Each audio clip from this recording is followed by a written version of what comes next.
Oh my, how are we doing today, everybody? Welcome to the show here on Stock Markets with Bruce, the channel where there's this guy.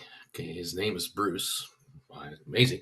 Good old Uncle Bruce here tries to tell you in plain English what the hell is going on out there. Well, I can tell you right now, it's Monday, April 1, so watch out for those gags. It's April 1. April 1st, what is this market going to do?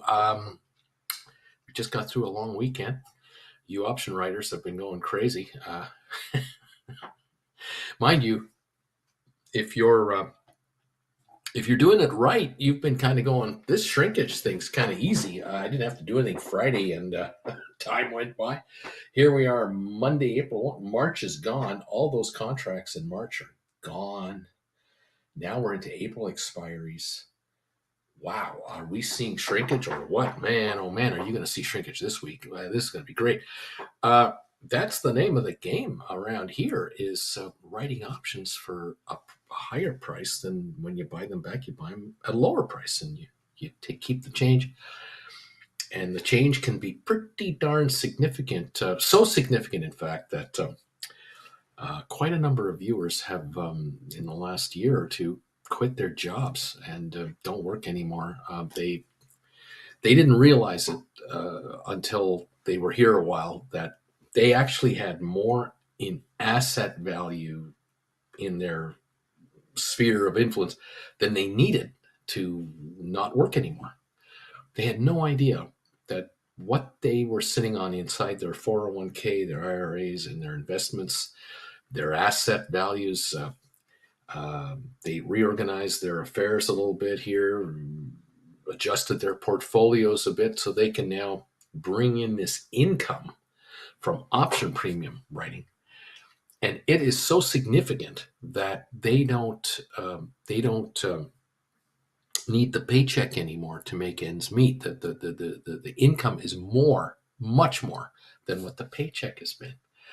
And this has been a game changer because there are people here and around everywhere else who are killing themselves working. They're absolutely giving way more than they can give to hang on to jobs, and they don't realize they don't have to work at all, or at the very least they could theoretically quit the job they have with the employer they've got and go to another one risk free because they've got this income on the side now coming in, and or they change their relationship with their employer, which is always a lovely thing to be able to do, is to change the relationship where I'll work with you people, but I won't work for you people anymore. I will now be an outside consultant kind of person, not an inside based employee anymore. And this one is a biggie because if you can be a consultant to your existing employer, you can also be a consultant to companies that compete with your employer. And that opens up the whole playing field for you. And because, of course, this world is now the kind of world where you don't have to go into offices to sit behind in some cubicle to make your ends meet. You can do your work from home, so many of you. And many of you have figured out, I'm only going to work from home going forward. My boss wants me back in the office. My company wants us back. The department is supposed to come back, and I'm not doing that. I'm only available as a consultant to you guys from a remote location.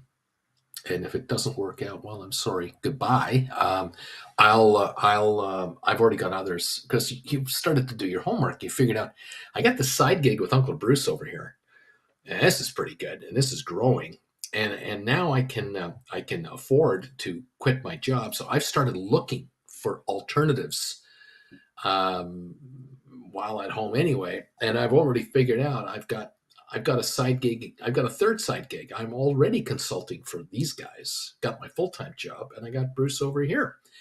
And you find another consulting gig over here 5 hours a month, 10 hours a month of work, and you're noticing that you can find gig work like there's nobody's business, at much more per hour than what you're getting full time. And you're getting to the point where I'm just going to leave this full time gig entirely, and I'm only going to have the side gig with Bruce and the side gig over here, these side gigs. That's my new future. The longer term future is I'm going to build my monthly cash flow with Uncle Bruce over here to the point where I don't even need these guys. But the bottom line is I'm in front of my laptop, or I'm watching my markets during market hours, and nothing takes me away from managing my credit spreads, my deep in the money calls that I use for poor man cover call writing, my cash secured put work. Nothing takes me away from that, because that is far more valuable to me than anything else, because my money is working much harder than I work. And I'm getting a raise every month or two from increased option writing. This income keeps growing, and it's overtaken everything else. Nice position to be in. Welcome all to the show. Welcome to the party. Welcome to the reality of these markets. And welcome to Option Writing 101. Thank you again for those of you out there who have been stepping up and saying, okay, the time has come.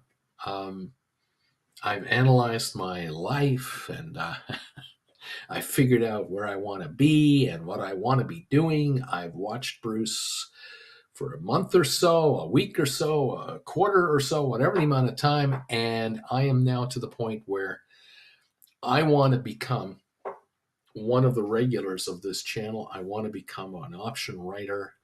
I like this family of viewers he has. I want to be part of this group, and I like to commiserate with him, and I want to become self-employed. And I'm going to do what everyone in the group tells me to do, and that is start with lesson number 1 over on Bruce's website and get your butt over there. And so I've been getting emails all weekend from a number of you folks, not directly you to me, but my website and PayPal are notifying me. Lesson number 1 was just picked up by so-and-so. Lesson number 1 was picked up by so-and-so. Lesson number 2 was picked up by so-and-so. Lesson number 3 by so-and-so. Lesson number 4, here we go. I mean, it's obvious. I see the same name. I'm going, oh, they just picked up the 3rd lesson. Oh, there's the 4th lesson. And you're on your way. You're on your way. 17 of them. It's like a stay-at-home college course, but it's really just watch and learn. Watch, learn, and earn, because as you watch the lessons, you'll start writing options already. And almost every one of you figured this out so quickly that you realize that when you do a 1 credit spread position on, say, NVIDIA, and you bring in $300 on a credit spread, where you needed to use $2,000 of your capital to put a credit spread on that brought you a $300 credit. And in a week and a half, 2 weeks, the contract's shrinkage, as they run out of time, has brought you to the point where you can close out the position now early, even with 2 or 3 weeks left to go. You can already close out your position. And this 1 trade has already paid for lesson number 1. And you're going, wow, I've made $150 already. That's the first lesson right there.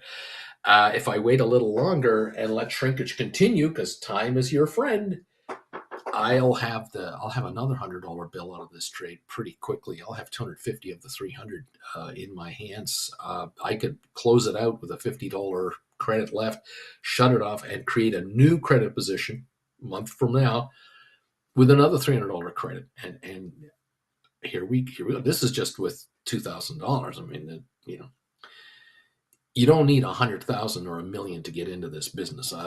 But if you've got 10 or 15 or 20 or $30,000 that's sitting in, I don't know what, money market ETFs or long-term growth, I don't know what you invested in when you did it. Some of you have got money into these funds that you've had for 10 years, 15 years. And you forgot how much you put in because you and your employer have been sort of co-contributing to your plan, you actually don't know how much of that money is yours and how much of that money is been earned by your money. But for some of you, you realize you do that homework and you go, wait a minute, hold on a second, just hey, 80%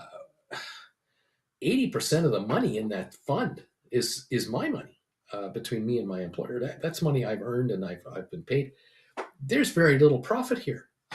This thing isn't performing at all. How am I going to retire on this? And so there are ways to, of course, make adjustments to, like I said, your assets to give you control to run it yourself. And now you're starting to take the classes and you said, enough's enough. That's it. This is it. I cannot afford not to spend $150 on these lessons that Bruce has to get familiar with the lingo and the way these markets work, how these options are created, why they go up when they shouldn't go up, when they go down when they shouldn't go down, how they die, what do I do when my contracts are dying, and how I win all the time, and how can I increase my odds of winning to a much higher percentage point, the psychology of the market that I'm getting into. There's a whole thing you got to figure out. You don't have to do it in 5 minutes. You can do it over 5 months. You can do it over a year. Just do it. Just get on with it. And if you're taking a class every week or two, you're buying another one, watching it. And every 3 or 4 months, you kind of rewatch lesson 1 a little bit, lesson 2.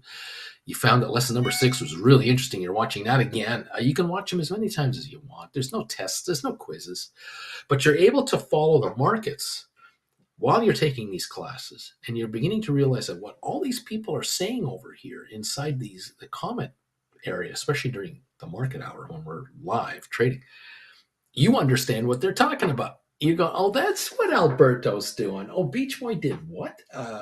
Credit Savage is doing this. Oh, Luca did this trade. Linda did that trade. Oh, that's what that. Now I know what they're doing. And of course, if you really are not sure, you're just, all this evidence looks so good, but, when I do it, I'm going to blow it. I don't know what I'm doing. Why don't you try these trades that my viewers are doing here inside a practice account? Your brokerage firm, probably, if you have an app on your phone that you're going to use to trade stock. I mean, every firm now has their app. You can write options on this. You can write pretend options on this inside your practice account. So fund it up with how much money you actually have. Don't go crazy and go, oh, I'm going to open up a practice account with $250,000. You don't have $250,000. You got 50 grand lying around, trade with $50,000. You got 20 grand lying around, open up, start trades with 20,000. And I know that the first trade you're going to make is going to be a fraction of the $20,000 because you're going to go in with it. You put your toe in the water. Smart. That's the way it works. So you might find I'm just going to do a credit spread where I write one put and buy one put, or write one call and buy a call. I'm just going to do one. It's going to be a $2,000 risk on this trade, and I'm going to see for myself if this is any good. And so you may find one of my viewers says, I just did 10 of these. You'll go, I'll do one of those. And you'll see another viewer say, I just did some cash secured puts for 10 cash secured puts. I'll do 2 of them or 1 of them.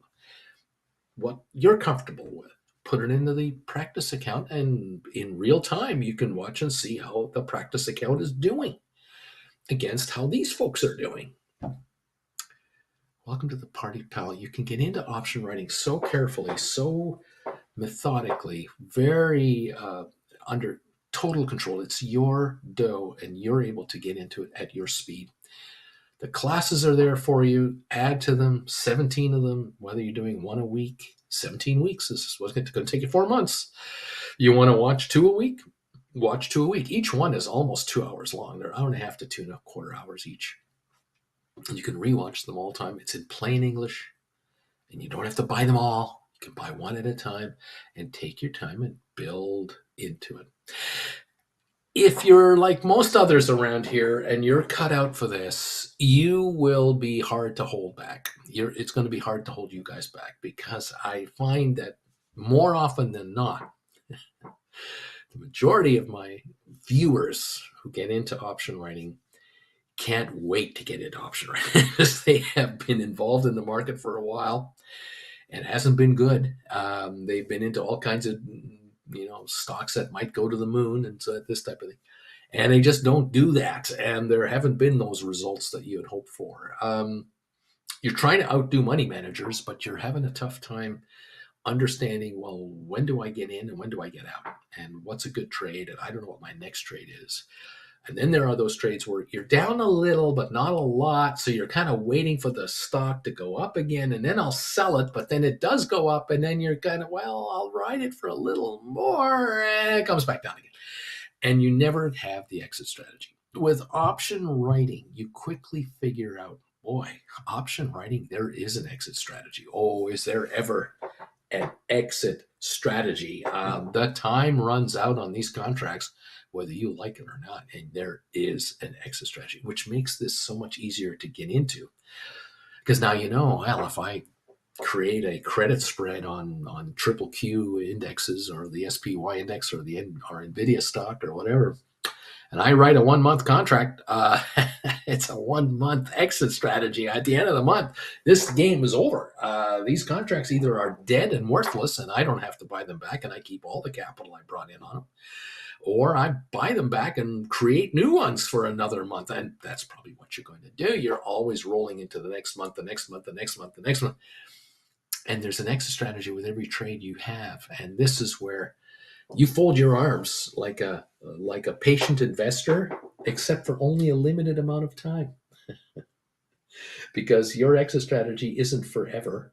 Your exit strategy is next week, 4 weeks from now, 8 weeks from now, 6 weeks from now, 12 weeks from now, whatever contracts we're into. The exit strategy is defined right up front. And this is something that a lot of investors don't realize, that it's right there. Options will die and turn over, and this is where you make your money. $5 trillion a week turns over in the option market. This is a huge business. So congratulations, class takers. Congratulations, new option writers. Of course, existing option writers. Congratulations. Those of you who want to have a one-on-one with me privately on the air, on a private setting, you can have a one-on-one consultation with me anytime. Just let me know when you're available. Send me a private email and let me know. All this linkage is down below for the channel, my email address. It's all down below. And you let me know if you've taken 5, 6, 8, 10 classes and you've done some option writing, and now you want to have a sit down and say, look, Uncle Bruce, I got to show you what I've got. Here's what I have. How do you suggest I work with this? And we'll go over what you got, and I'll throw you some ideas.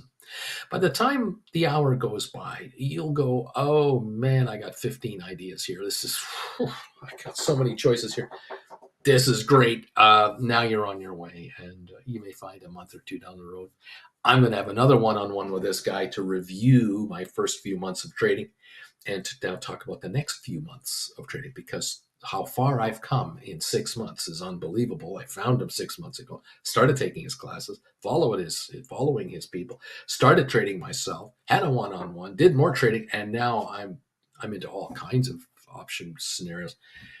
I got to sit down again and get another session through here, sitting with the professor. Well, love to do it. It's so exciting to see the progress and your progression, the how you folks are progressing down the road here. Fantastic. Keep up the great work, everybody.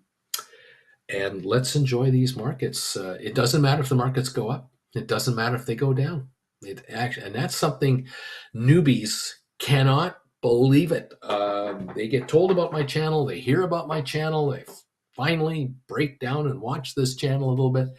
And a bunch of new people around here cannot believe they make money no matter what direction the market goes. It doesn't matter. And all of a sudden people, what do you mean it doesn't matter? Stocks go up, don't they? Don't you make money when stocks go up? Yeah. You can make money when stocks go down. And you can make money when stocks don't do anything. They are what we call range bound. They just do this. They kind of meander. All kinds of money is made even when they do that, but you got to be an option writer. You can't be an option gambler. You got to be the option writer. Thank you all for joining us. I'm glad to have you here. Bobby, 25 months a member of this channel. 25 months, Bobby. It's been this long. A Gold Bagel member. Wow, that's unbelievable, man. This long. Thank you so much for this long relationship. We have members who've been here now 3 years. We started grabbing members in March of 21. That's when we started offering memberships, March of 2021. Here we are in April 24. Holy moly macaroni! This is something else. Yeah, there's no question about it. It has been a real ride here, and I keep reviewing my channel. You know, how are we doing, and where were we a year ago? Where were we 2 years ago? And how far have we come? And oh my God! And the questions I now get from investors, from viewers, compared to the questions I used to get 3 years ago, day and night, unbelievable. Mark, 30 months with Uncle Bruce. Oh man, I love it when you guys tell me this stuff. This is great. Thank you all. Mark Gibson, I'm number 67 on your thumbs up meter today, by the way. Thumbs ups for Uncle Bruce. Thank you guys. Go Steelers. Luca, I am the 63rd thumbs up today. Rock and roll, baby. Thank you all. Alberto, good morning. Bagel Familia. I'm here so we can begin now. Always be writing. Remember, folks, a day above dirt is always a great day. There you go. Hello from New Jersey, says Eric. By the way, I have Jen and I are doing a meet and greet. So if you're looking to meet us in person and you're out here in California, Saturday, April the 13th, coming up in 12 days, we're doing a meet and greet in Ontario, California. And if any of you are in the hood, come on by and pop into the Outback Steakhouse right at the intersection of Highway 10, Interstate 10, and Interstate 15. Ontario, California, right by the Ontario Mills Mall, this massive shopping mall. We're across the street. There's a ring road that goes around the mall. Outback has a location on the ring road. We have some space reserved for a meet and greet get together. We'd love to see you. So if you want to meet us, you meet myself and meet Auntie Jen in person, take some selfies and say hi. We're buying lunch. Lunch is on us, so come on out, order whatever you want off the menu, and say hi to us. You'll see fellow viewers. You can compare notes and share emails. It's always a good thing. So I'd love to have you come by. Let us know. If you're coming out, if you've decided you're coming out to this meet and greet, do me one favor, please. Send me an email at brucefarmer@hotmail.com. It's right here. Down below you'll find it, but there it is. Send me an email. Say, Uncle Bruce, I'm bringing my best friend. I'm bringing my cousin. I'm bringing my wife. I'm bringing my husband. I'm bringing my girlfriend. I'm bringing my boy. Whatever. I'm coming out, or I'm on my own. I'm bringing someone with me. Put me down. We're there. That would help me a ton because I need to know. Are we filling this up? We're about halfway done, and soon we won't have any more room. So let me know if you're coming out. Okay, we'd love to have you out for this event. On the 13th of April in Ontario, California, at the Outback Steakhouse. Saturday at noon. It starts at noon, goes till about 3. We'll probably order around 12:30. We'll order. Food will come around 15, 20 minutes after that. We'll be chomping, talking, laughing. It'll be great. Looking forward to it. Lorraine, Bruce, I am number 88. Thank you for the thumbs ups. Hello from Dallas, Texas. Tyson, buddy, how you doing, man? Thank you for letting me know where you are watching me from and what's your temperature today. You guys getting spring weather anywhere out there in America? Beach Boy, here's some shekels for you. Newbie here, just learning the moves. What's an option? These new kids, these new newbies. Thank you, newbie, for the donation. It's much appreciated. And you just stick around and listen to what everyone's saying, and you'll pick it up. It'll come to you very quickly. Here we go. Yes, dude, jobs, numbers, and CPI this week. Tom Kaufman, hello from Connecticut. Hello, Tom. Alberta, I won't be making it. I have a speaking engagement that weekend. I tried getting out of it, but I'm the voice of that weekend, so I'd love to see you all again. Not to worry, my friend. You're in Jersey. I'm in California. It's kind of a, diagonally away from where you are. So not a problem, my friend. Those of you who are in the area, come on back. Come on down. Mark, hi from Aberdeen, Scotland, home of the haggis. Hunting season is closed. Welcome, welcome. Juan Munoz, I'm from Florida, and it's 63 degrees here. Tell me, where are you watching me from? What's your temperature today? We're opening in 34 minutes. Today, we're down. We were down a little on the down. We're up a point right now. We've got S&P up 7.75 points. Nasdaq's up 44 points. Oil is down 23 cents a barrel right now. Thank you all for coming through here and joining us today, wherever you're from. If you've got option trades on the go and you need some thoughts on them, let me know. We'll do what we can. Clap, my dog is here. I'm also from Scotland too. Look at that. I got UKers.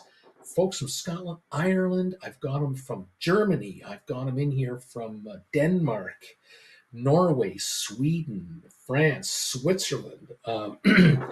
My class sales, I can tell you where they're coming from. My PayPal feature shows me geographically where do your orders come from for classes. It tells me countries around the world: Canada, of course, USA, Latin America, South America, Africa. It's incredible. Asia. Welcome. All their option writers everywhere. Tyson, cloudy and 70 here. JT, I'm from Illinois. Mark Gibson, live from Dallas, baby. 72 degrees today. Nice. Booyah Park, people all around the world lost money in the U.S. Oh, interesting. Bobby, Ontario, Canada. It's cold and sunny here in Ontario, Canada. JR, hey, Kaz. Travis, I'm from Saudi Arabia. Welcome from Saudi Arabia. Welcome from UAE, the Mideast. We have viewers from everywhere. Lisi is here. London, 12 degrees Celsius. Not raining for once. That's good stuff. That's good stuff. Glad it's not raining in London. Welcome from the UK. All of you from around the world, it's great to have you here. It's been a hell of a journey for some of you folks. Those of you who found me 3 years ago when we talked about GameStop and the big run-up and all the meme stock frenzy and all the insanity. And then we began to transition slowly but surely into the summer and the fall of 2021 into becoming option writers. And I started coming out with classes in 2021, 2022. It's made a huge difference in a number of your lives to completely change your perspective from one side of the market to the other and realize I'm going to do what the hedge funds are doing. I'm going to do what huge pension funds and mutual funds and ETFs and all kinds of these investors do. I'm going to do what the billionaires are hiring people to do for them: manage their money to make money. Yesterday was an interesting day for Jen and I. We went for a spin around our area here. We had our guests with us, and they just wanted to see this region a little more. So we drove around the town a little bit. We took them to a couple of spots, and we did a lot of house watching, house looking. And it's interesting to see homes in the middle class area of town, and then the upper middle class, and then the high end part of town. And the one thing that I was mentioning is that the middle class part of town, these folks live here full time. They're year-rounders. These are the local employees. These are the managers of businesses. They are small business owners. They work for the county, the cities of the valley here. They work for the state. Many full-timers are here to run everything. And then you get into the higher part of town, and you're now into seasonal homes. The bigger the house, the more valuable the house around here, the fewer people live in them full time. They're just part-time homes. They're the second house. This is the desert getaway house. For some, the bigger they get, they're occasionally here. They're here like a month or two a year. That's all. And then a month or two a year in maybe New York, a month or two a year in the UK, a month or two in Switzerland. These folks have multiple residents. I don't know who they are. They don't know me. There might be a viewer of my channel, but I doubt it. But the bigger the house got, the more, the less the house is used, basically, is how this works here in this area of Palm Desert, Palm Springs, Rancho Mirage, Indian Wells, La Quinta, California. And I was saying to my guests, the folks that are in the largest houses around here are all self-employed. The bigger the house, the likelihood is they don't work. They don't have a job. The smaller the house, where you can see two cars in the driveway, both 5 to 10 year old cars, uh, maybe maybe some bikes in the carport there, or the garage is full of stuff if the garage is open. These are full timers. These people have jobs. They live here. This is their one and only residence. This is the primary everything. But the bigger the house gets, the cleaner they are. They have fewer things around because they're only there for a few months of the year, maybe half the year for winter, 3 months or so. And these folks make their living from their money, from assets they have. They're managing their assets to grow their wealth because no day job can earn them enough to have these kinds of properties. This is where it gets really interesting around here. Same thing along the coast on the Pacific. You see some of these magnificent beachfront homes and what have you. Go to Los Angeles and go to certain neighborhoods in LA or certain neighborhoods in your hometown where the biggest homes are, the biggest, most expensive condos in downtown New York, for example. Most of these folks don't have jobs. Their jobs are working for themselves, managing their assets. And that's what I'm trying to get you to become, an asset manager of your own assets to carry your lifestyle. That's the first step right there of economic freedom, is to be able to say to yourself, I work. Yeah, sure, I work, but I work for me incorporated. That's who I work for. I don't work for the firm that I used to go to work for 15 years. I don't report to a manager. I don't do Zoom meetings with the department heads. I don't have an annual review with the human resources department to justify my existence with the corporation. None of that nonsense. I don't have to go to sales seminars. I don't have to go to conventions. I don't have to travel for the business. I don't have to turn in my receipts and try to get this dough back from the accounting department. I am self-employed. I am working for me incorporated. And I'm the best boss I've got. The best boss there is me. I'm the most motivated employee I can find. And you do it right, and you do it systematically, and you just keep working it. You will become fully self-employed, managing your own funds and surprising yourself how easy it is to live full-time on not all that much money. You don't need $1 million to be self-reliant.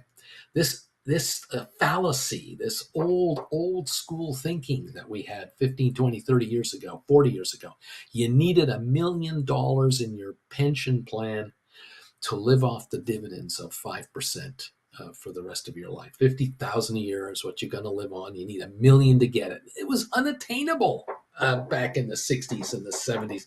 You're never going to make $1 million in your own investment. They talk about, whoever they are, you put so much away every month and your boss contributes so much, and then compounding it, it'll be worth this much. Well, those days ended in the 70s.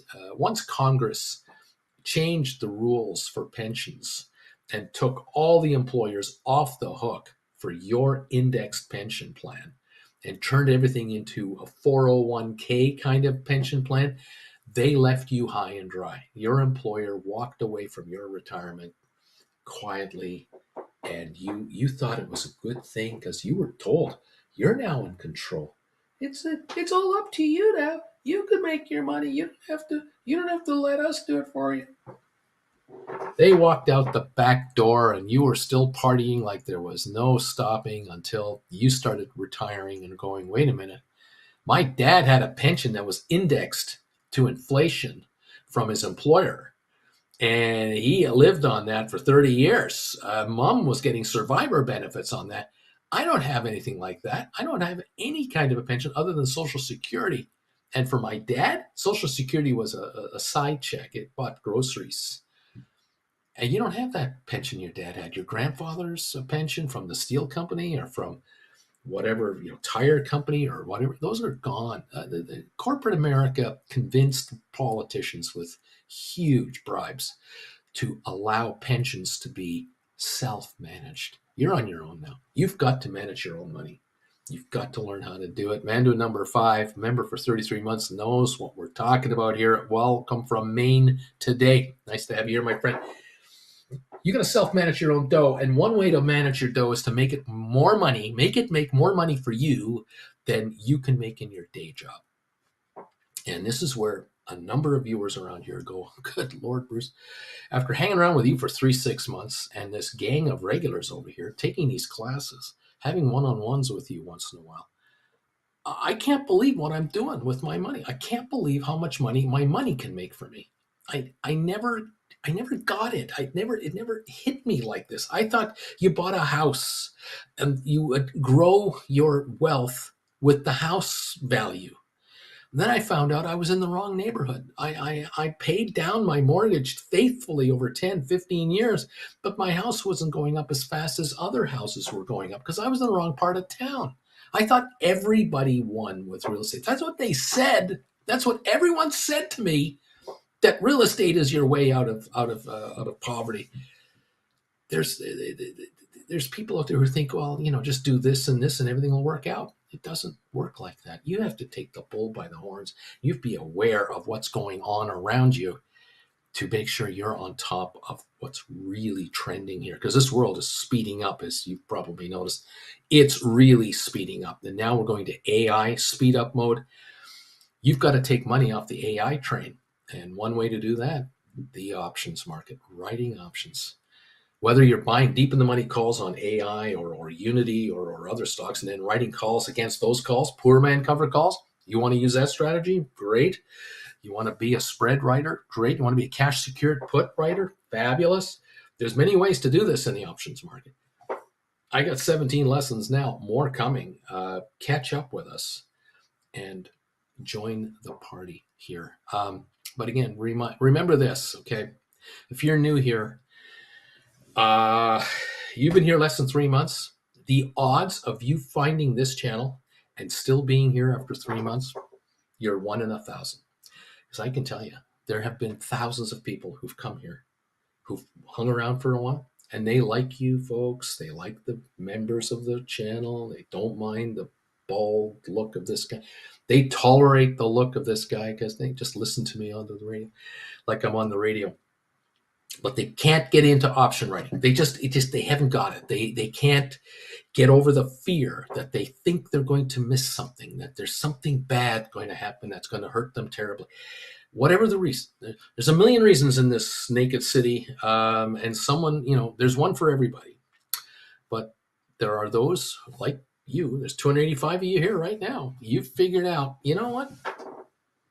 I'm going to hang around with these guys, and I'm going to learn how this is done because, boy, I like the idea of income from the market rather than hitting the home run ball and making myself a millionaire overnight on a lucky trade. I'm quite happy to be paid $5,000 a month, $10,000 a month, $20,000 a month, $30,000 a month in premium revenue. I want this game. I'd rather take this game where I'm bringing in $1,000 a day every day in shrinkage rather than risk everything I have in a hot stock and hope it goes up. And I don't know how high it's going to go and I don't know when to sell it, but it'll all work out. I don't want to play that game anymore. I've been doing this for too long, and I've seen too many friends and relatives have been doing this their whole adult lives, and they're still poor, and they still don't have a winner, and they're still hoping for the big payoff. That's lottery ticket business. I don't want to be in the lottery ticket business. I want to be the casino in this business. I want to be the one that owns the slot machines rather than plays the slot machines. That's why they're here, and that's hopefully why you're here.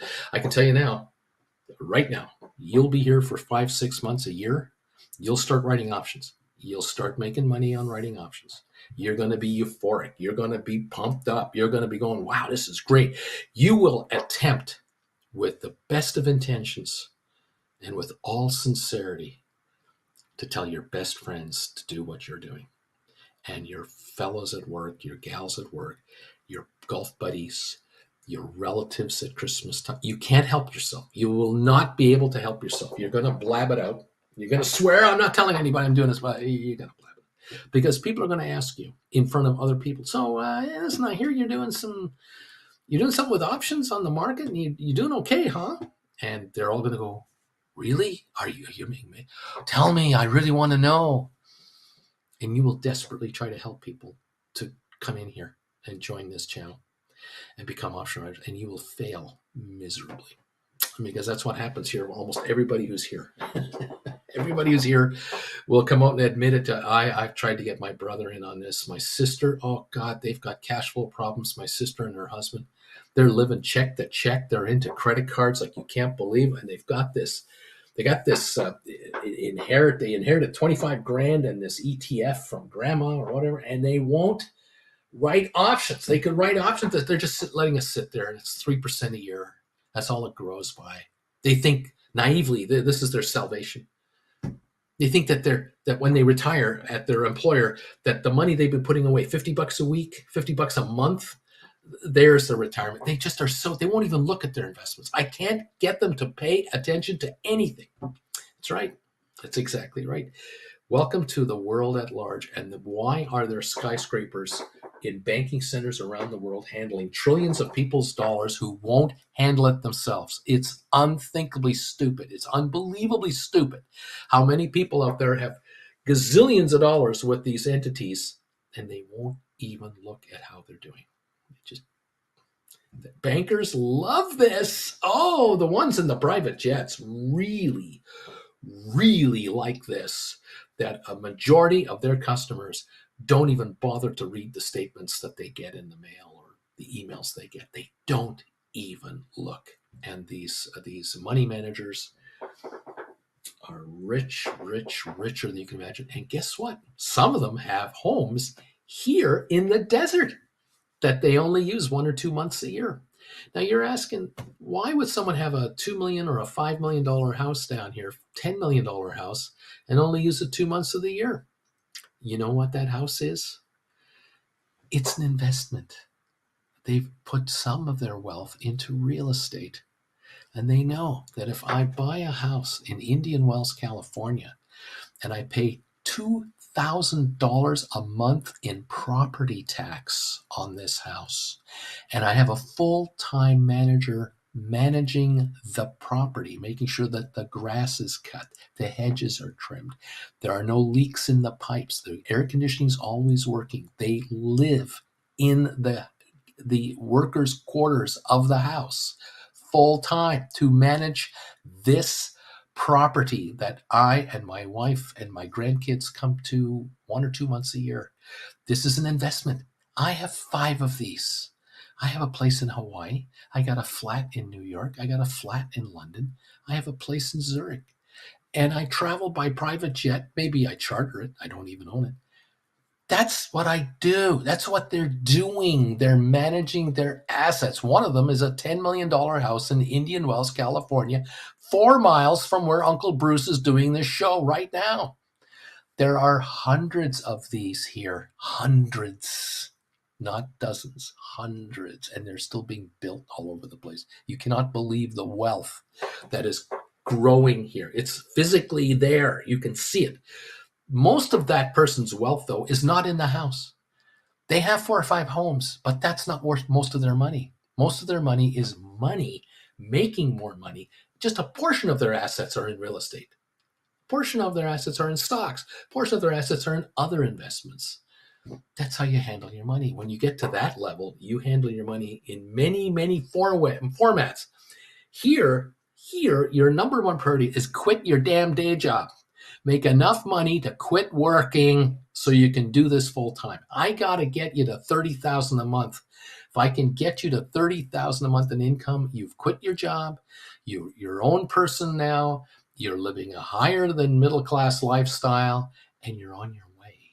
You're on your way. That's what I'm for. That's what I'm here for.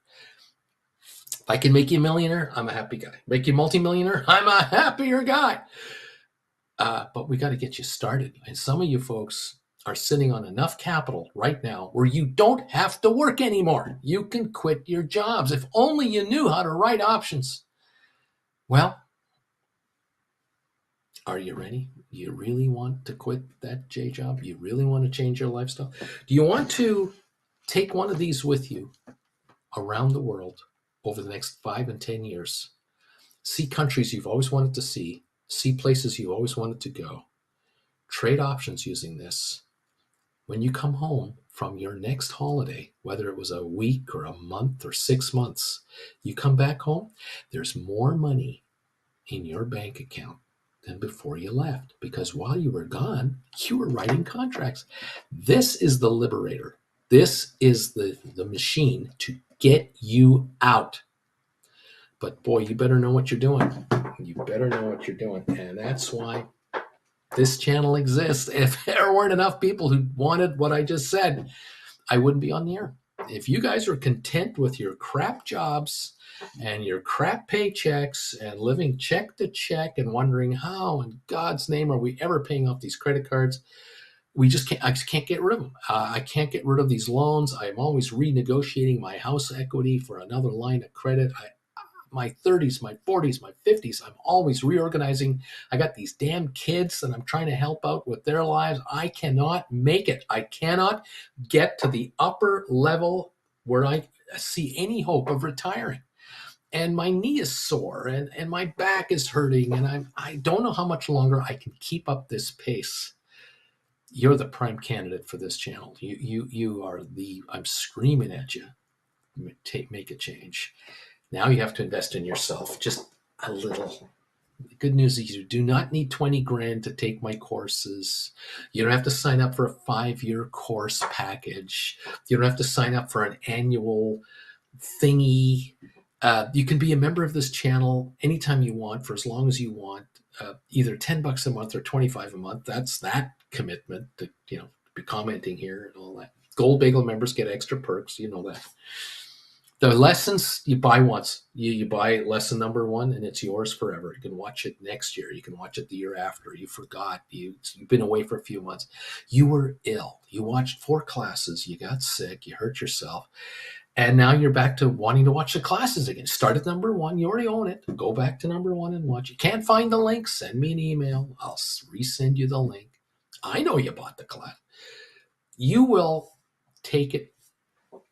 You'll grab this information, you'll absorb it, and you will now add this knowledge to your knowledge of what the world is all about. And you're going to change your life. You are going to change your life. And that means economically, which means everything else, because it's all connected, no matter what they say. Cash flow, higher cash flow gives you a higher lifestyle. You get to the point where you have so much money coming in, you can't figure out where it goes now. You have to actually think about, where do I put this extra 5 grand? Okay, the credit cards. Okay, let's get rid of those first. So you'll just start targeting a credit card. Get rid of this one. Okay, 5 grand a month coming in. What do I do with that? Take care of that credit card. Okay. Maybe it's a car loan. Maybe it's a line of credit. Maybe, I don't know. What are you into? What do you need to get rid of? Pay off, fix something. Maybe it's your kids. Those dang kids. Your daughter has run up her credit card and she's cash flowing. You're helping her out. It's up to you. It's your call. You decide what to do with your dough, but at least you have the dough to make the decisions. Welcome to the party, pal. I'm glad you're here. We are opening in 11 minutes. Okay. Thank you for joining me today. It's nice to have you around. Karin, I am number 124 on the options meter. Thank you guys for 124 options so far. DB, Uncle Bruce, good morning. My two one-on-one sessions with you have been life-changing for me. Learning this skill will help me retire without being stressed. Thanks for the wisdom. I'm telling you, I love these kinds of messages. I do. I can't tell you how much fun it is and how satisfying, I think, for me, when I have one-on-ones with viewers and they show me what, here's my situation. Here's, because all of you are different. Your situation is different from everyone else around here. But when I do these one-on-ones, Jen will always ask, "Well, how did it go? Who did you see today? Who did you talk to? So and so. How did it go?" And I can give her a little quick synopsis about, well, here's the situation. Here's what we're thinking of. Here's some options. Here's some choices that can be made.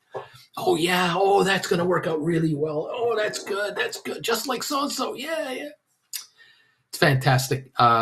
These messages right here. This says it all. This says it all right here. I'm so pumped for my viewers. I'm so stoked up. This is fantastic, everybody. Thank you all for popping through. Jason, I'm number 125. RB, I'm thumbs up 26, 126. Willie, I'm thumbs up number 127. Thank you for these thumbs ups, everybody. Oprah's Wet Cave is here. I own 5,700 SoFi shares, everted at 14. I'm on the edge of becoming a member because I'm stuck in fear of being sold out before my average. I'm elevator. I'm not sure what is your average $14. I'm not sure, but you have 5,700 shares. You average 14. Well, when you start writing options, once this puppy hits 88 miles an hour, you are going to do very well. You are going to be very happy you have these shares. SoFi kids, like the title of the show tonight or this morning, it's entering its third profitable quarter in a row. They made money in their fourth quarter of last year. They just made money in the first quarter we just ended. They're making money in this quarter we're just into now, April 1st. That's 3 quarters of profitability. And then there's one more. We have April, May, June, then July, August, September. At the end of September will be 4 consecutive quarters of earnings. That's 1 full year of earnings for SoFi. Now, how much are the earnings?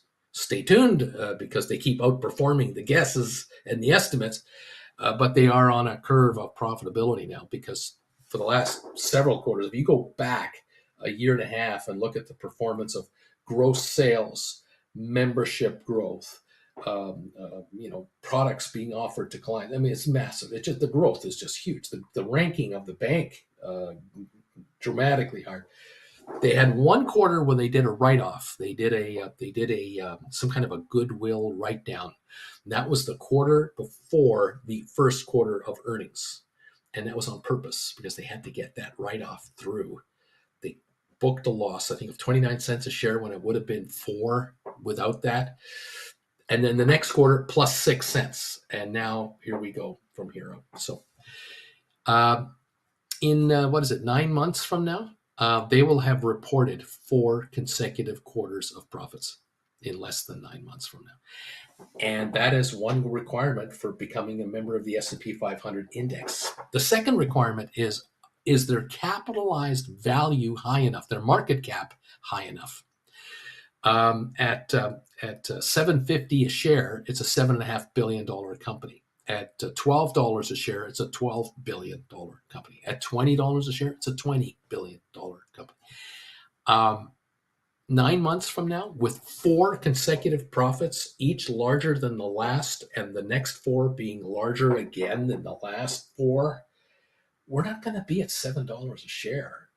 Sorry, I'm terribly sorry. If this company is going to come out with an earnings of 50 cents a year profitability for 24 or 2025, they estimate 50, 60 cents a share profit. And in 2026, they're talking 70, 80 cents a share profit, which I think is conservatively low, like way low. Even a 50 cent a share profit on an annualized basis at 40 times multiple is a $20 stock. $20 stock, $20 billion market cap. $20 billion market cap, they're an S&P 500 company.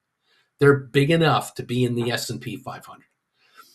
$20 a share. Over $10 a share means the stock is qualified for pension funds and mutual funds that don't buy stocks under $10 a share. S&P 500 inclusion means every index fund in the world will have to buy SoFi. They have to, because if you're tracking the S&P 500 for returns, you have to have the stocks in the S&P 500. That's SoFi. So you're in now.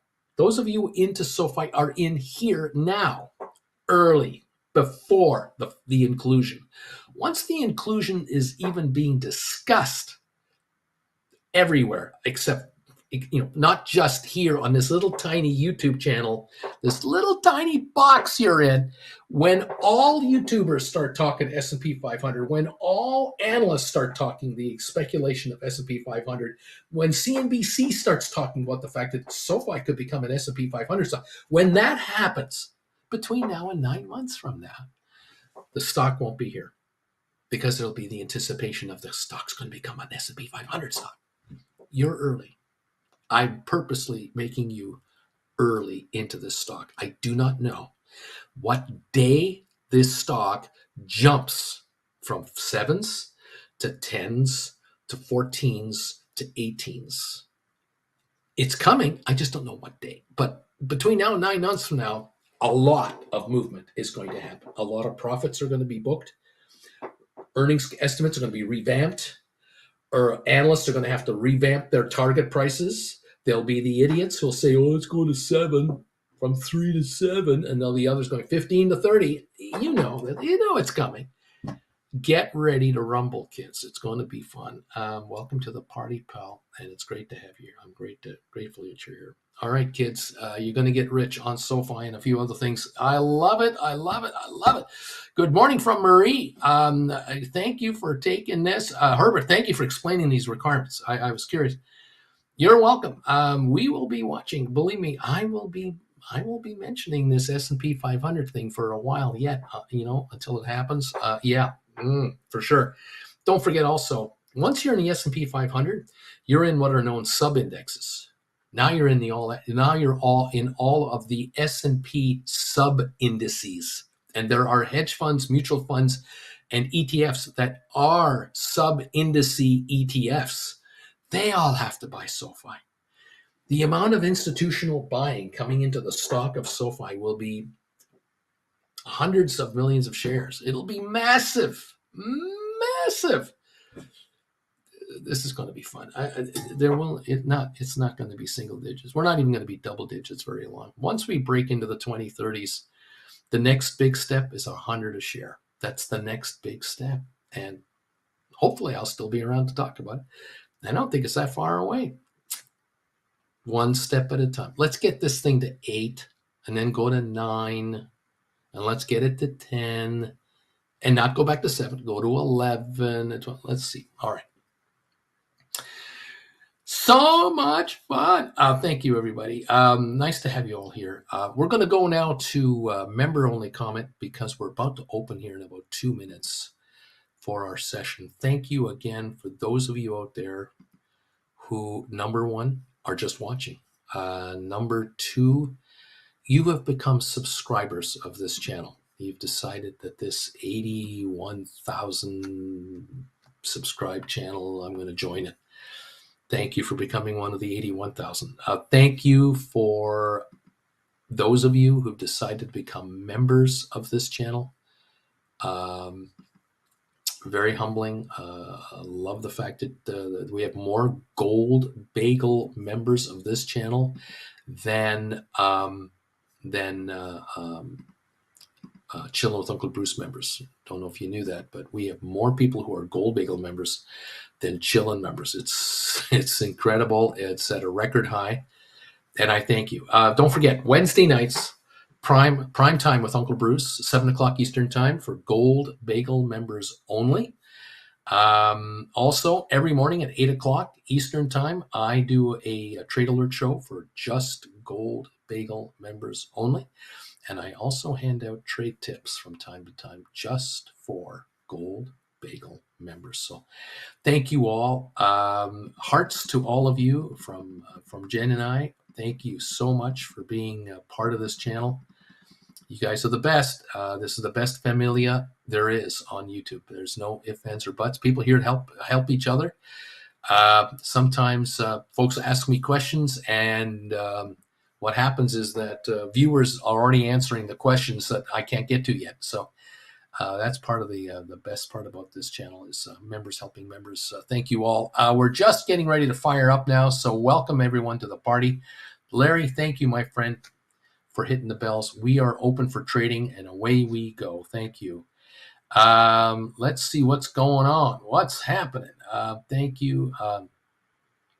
I think Alberta got a little upset this morning. He's members only, thank goodness, AM. Oof, I hate to engage with crybabies. Take the classes and learn what we do before the illogical comments, you people. Well, it's okay, Alberto. It's going to be all right. We're fine. Richard Carlin, neat. Time to honor the Knights of Knee. Don't forget that. Thank you, Richard, and thank you, Larry and Alberto, and thank you, Jordan, for being here. Ducan, White Feather, Herbert Baker. Thank you. Witty reply. Whether you're a fan or not, just thanks for being here, Marie. Oprah's Wet Cave, Willie, RB, Jason Loss, Karen, SoFire, ES, all of you who are here. It's great that you're here. Whether you like me or not, man, I'm just glad you're all with us. And hopefully you're learning something from this angle of the market that maybe you hadn't heard before.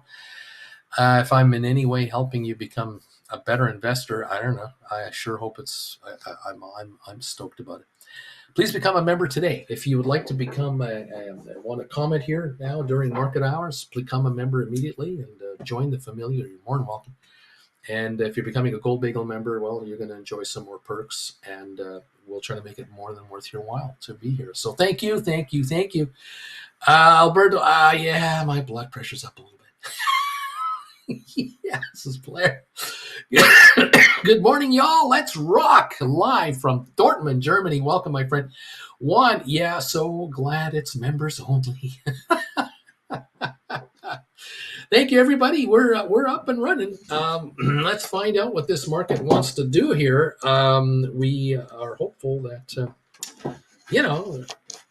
we hope stocks go up or go down. That's what we're hoping for today. How about you guys? Do you want stocks to go up or down? Does it matter to most of you who are here? It might not even matter to a bunch of you folks who are here.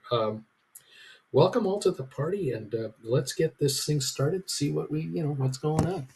All right, I'm showing the Dow off 32 points. I got S&P up a half a point, Nasdaq up 15 points right now. And what are we into now in the market? We're 3 minutes into the opening here, so it's still opening and figuring itself out. Let's take a look at refreshing this page over here. I got Adobe up 86 cents at 505.46, and I've got NVIDIA up 492 at 908.48. Spire up 2 cents. I've got SoFi at 727 right now, down 3 pennies. Okay, no problem. 908 on the old NVIDIA. We've got the Dow now just down 10. S&P up 5.5, Nasdaq up 50 now. So we're turning green here very quickly. Oil up 11 cents right now. Cheers. I hope your coffee is tasting as good as mine today. Gotta have it. Keep that voice going. Thank you all. Alberto, my arms are crossed. My legs are crossed in a yoga position. Time to get that dinero. Let's go. Rock and roll, baby. JJ, hi. Hoo-hoo, yoo-hoo. Welcome, JJ, to the show. Glad to have you here. Got some golf logos up there. Good stuff, man. Love it. Thank you all for popping through here. We've got SoFi down 4. We have GameStop up 9 at 12.62. We've got Rocket Lab at 4.09 at the moment. AI is 26.53 to open the session today, down 54 cents. We got Uber up 19 now. Apple is down 95 cents. Enphase down 132. AMD up 40. Netflix up 23, make it 31 cents. Tesla down 94. I think their production numbers come out this week. I think they're going to let us in on that. What do we got elsewhere here? Too early to tell. We are still just opening. Unity down 25. Google up $2. Moderna down 180. Cisco's up 8. IBM is down 80 cents. HBQ up 18. Microsoft is up 560. I read this morning they got an upgrade from one of the brokerage firms from something like 460 or 480 revised to 550, something like that. So Microsoft got a major upgrade boost. AI, it's all about AI. Amazon is up 176. Home Depot down $2. Vanix Semiconductors is up 240. Goldman Sachs down $1. Boeing is down 170. Meta, the Facebook shares, up $6 to $4.91. Target up 372. JP Morgan down 49 cents. Costco down 263. Walmart up 46 cents. Disney's down 61 cents. Big stock shareholder fight going on for leadership there. American Airlines unchanged. AMC down 2 cents at 370 a share. DraftKings down 54 cents. We got Royal Caribbean up 42. It's a mixed bag. At the moment, we're just finding our legs here to see where we're at. 33 to 41 points on the downside. On the Dow, 20, 30 point swings every minute. Just bang, bang. We're still early. 6 minutes into the session. Welcome. White Feather says to Alberto, hey, take a deep breath, my friend. And don't feed the trolls. Just take the money. There you go. Those are facts, says Alberto to White Feather. I swore not to engage with the trolls, but sometimes I can't help myself. Laugh out loud. All good. Setting some strangle covered calls on Tesla. Let's go, baby. There you go, buddy. All right. We're Adobe up 63. NVIDIA up 869 now. $912 on NVIDIA. All those put credit spreads. Every single put contract out there is shrinking.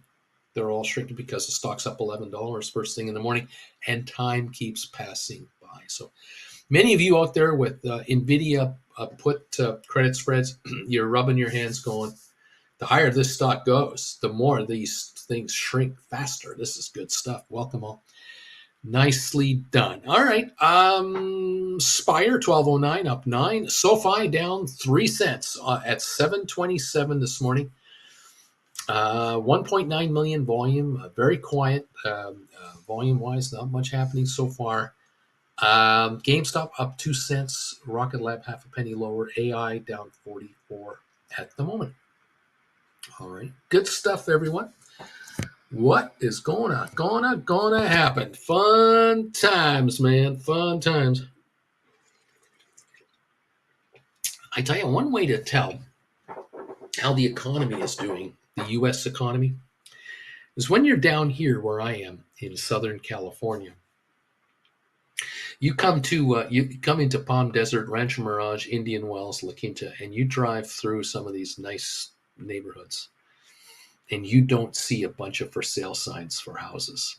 Now, first of all, I have to educate you. If you're trying to sell a $5 million house, you don't put a for sale sign in front of it. You use a realtor to sell the house, an agent, but it's a private listing. So someone in the market to buy a $5 million dream, winter escape house, they will contact an agent, and the agent will let them know, well, I know of 20 for sale in the region out of how many there are. But when we get to the homes, you're not going to see for sale signs because it's just not done that way. The homes with for sale signs in front of them are $1 million or less. Those are the ones for sale. And so there's a lot of folks who drive around looking at neighborhoods, and they look for sale signs because they know that on the internet they're listed, but they want to see the neighborhood around the house. They want to get a feel for a block or two away from the house. What's it like? And that kind of totally understandable. If you're a full timer and you're full time in the house, you want to know what the neighborhood is like for yourself, your kids, and your pets, and what have you, of course.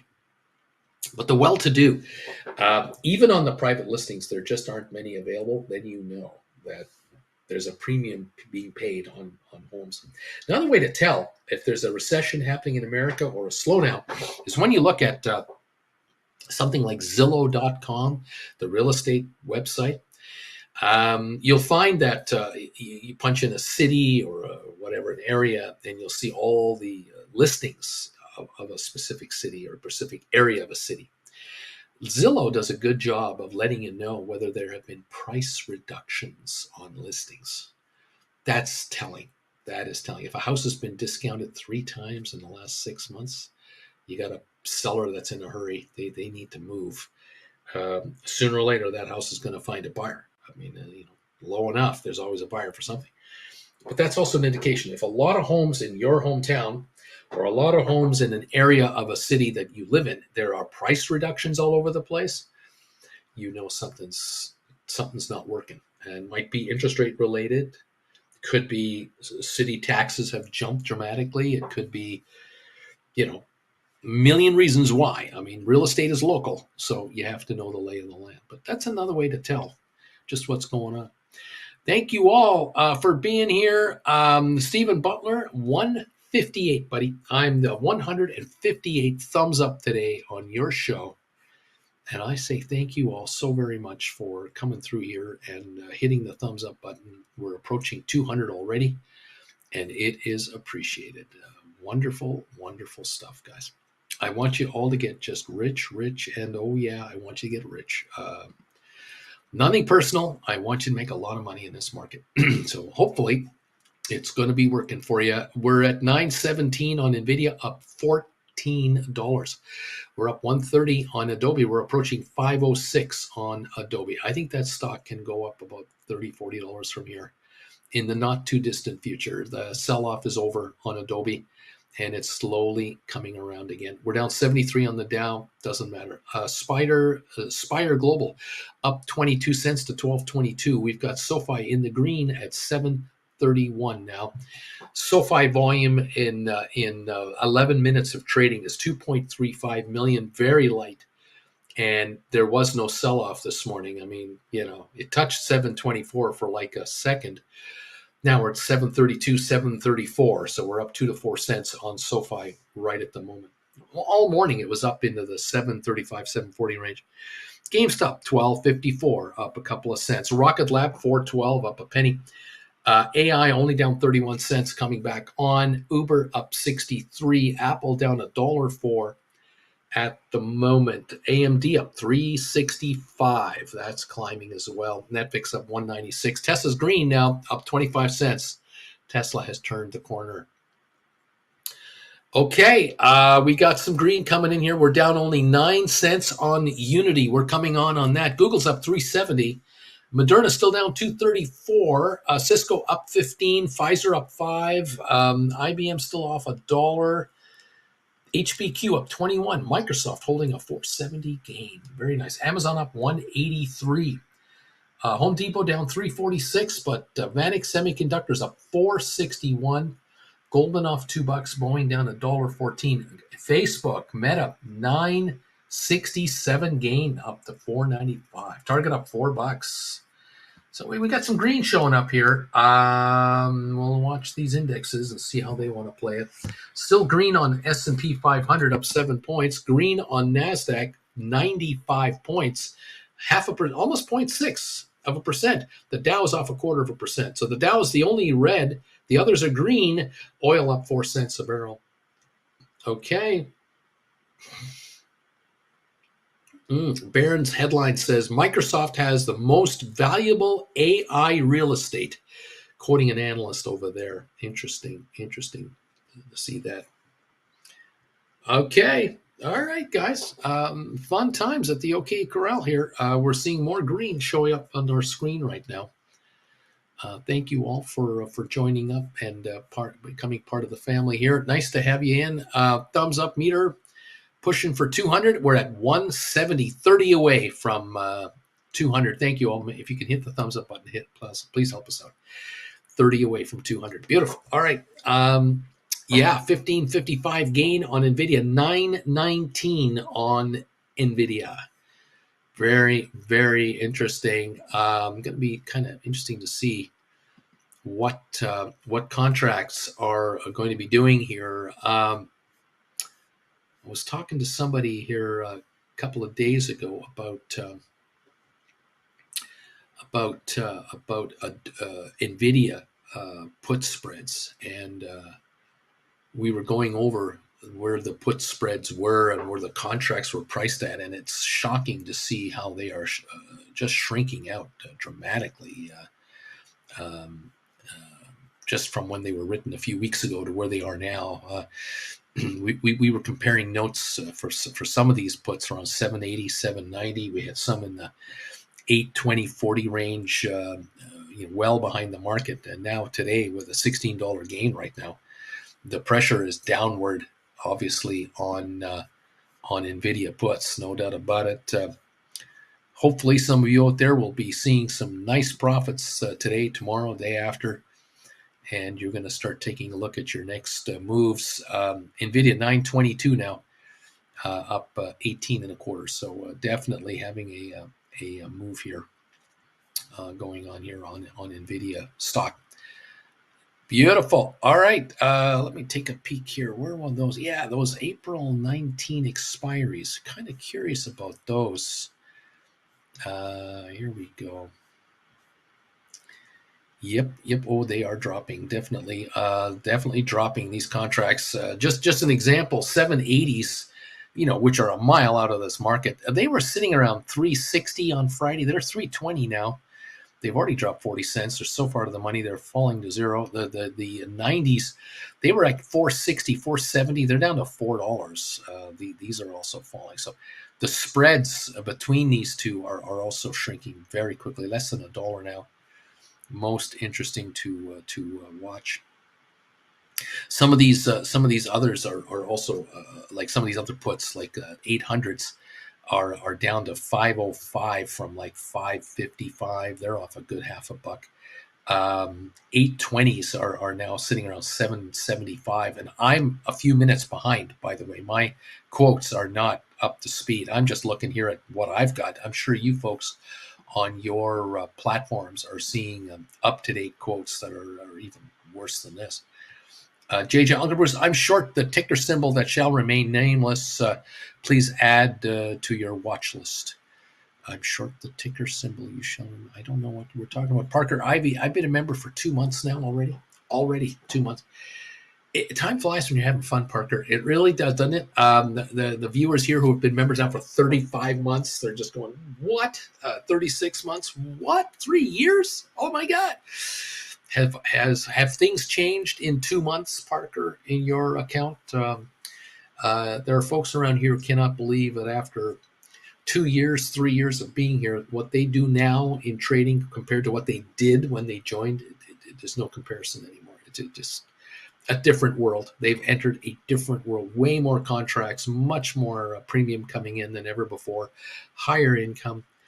It's been something. It's really been something. NVIDIA, yep, 918 up 14 bucks. We are jumping around like crazy. The Dow's off 140. It's negative. There's no doubt about it. It's a third of a point, though. It's nothing serious. But S&P is up 0.1%, 584, and the NASDAQ is up half a point, 92 points. It's running. It has more in it than when I started. I'll tell you that, Bruce. There's more in my account now than when I began this. Slow and steady growth. I love this. Right on, buddy. Right on, right there. That's it right there. That's it in a nutshell. Are you satisfied as an investor if you do have steady income constantly coming into your account from option shrinkage? If you're comfortable just seeing your balance just grow like this all the time, doesn't matter what the markets do, you just slowly but surely grow, then this is for you. You'll be writing options for years and years to come, and you will be shocked when you stop and go look back and go, what was I doing 6 months ago? What was my account a year ago? Oh my God, have we seen growth or what? And you figure out the percentage.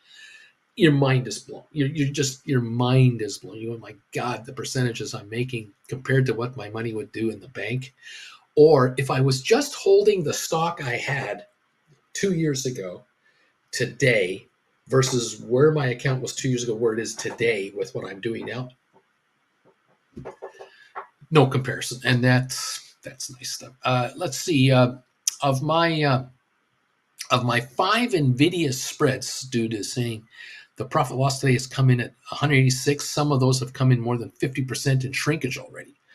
Right on. And let's see. Splayer, hopefully we won't be parking in this $12 area of GameStop. Hopefully we're going to pop up from here. Octavio, I've been a member for 34 months on this channel. 34 months. Chillin' member. Thank you, my friend. Parker is a Gold Bagel member. We've had folks say hello already. Mandu, Gold Bagel member, 33 months. Thank you all so much for hanging out with us. It's great. Thank you for these thumbs ups, guys. We're trying to get to 200 right now. We're at 177, 23 to go, and we've got 200 thumbs ups, guys. Thank you. Financial Mischief, 34 months. A member of this channel, 34 months. Gold bagel level member.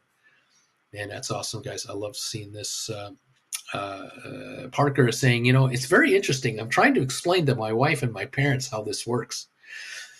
I've been trying to explain to them how you write an option at this price and you buy it back a little later at this price. And the difference is profit.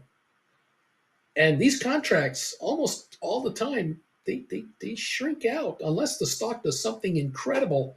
These contracts do not do well. It's fantastic how I sell them and then buy them back. Man, I like this game. I really like this game. People tell me all the time. 919 on NVIDIA. They love this game. I'm excited for them. Pretty stoked here. Thank you, Financial Mischief, for the membership. Parker Ivy, thank you for your membership and these comments. I get this all the time. This is what we get. It's when it started in 2021, when this channel first started introducing call writing. I was trying to convince GameStop investors to write call options against their GameStop shares. You think I was asking them to hang themselves? It was unbelievably difficult because, again, 1% of market players write options. 99% of people in the stock market have never written and will never write a stock option, ever. Maybe 10% will buy and sell contracts all the time and do spreads and stuff. 30% of market players, half the market players, maybe buy options from time to time, just like they buy stock all the time. But I can tell you that of the millions and millions and millions of gamblers out there who buy contracts, most of them, 90% of them lose money.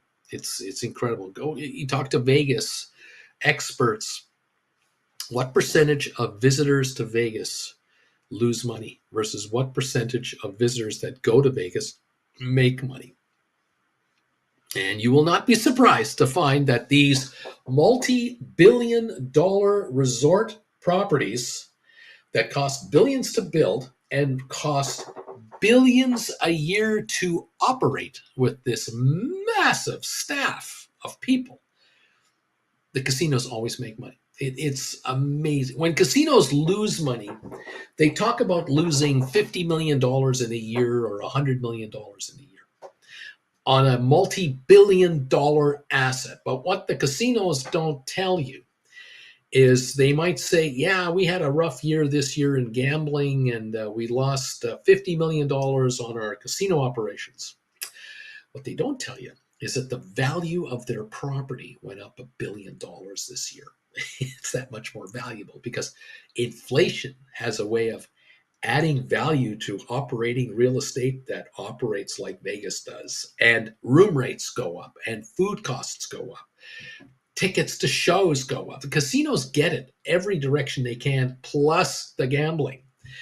Some casinos make a lot of money from gambling, a ton, because they're very good at attracting the clientele.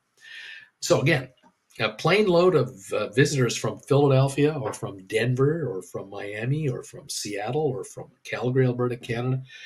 They come in from Tokyo. They land in Vegas. And when they leave Vegas, if you did an informal survey in that plane of 200 people, I would bet you 90% of them are leaving as losers. Yeah, I would say. But hey, that's the difference between being a casino and being the gambler on the floor. Here, I'm trying to make you the casino. You're the option writer. You set the odds for the option. And the gamblers have to accept your deal. They buy your contract. They have to accept your terms and conditions. How long is this option going to last? And what strike price are we talking about? And how much did you just get them to pay you?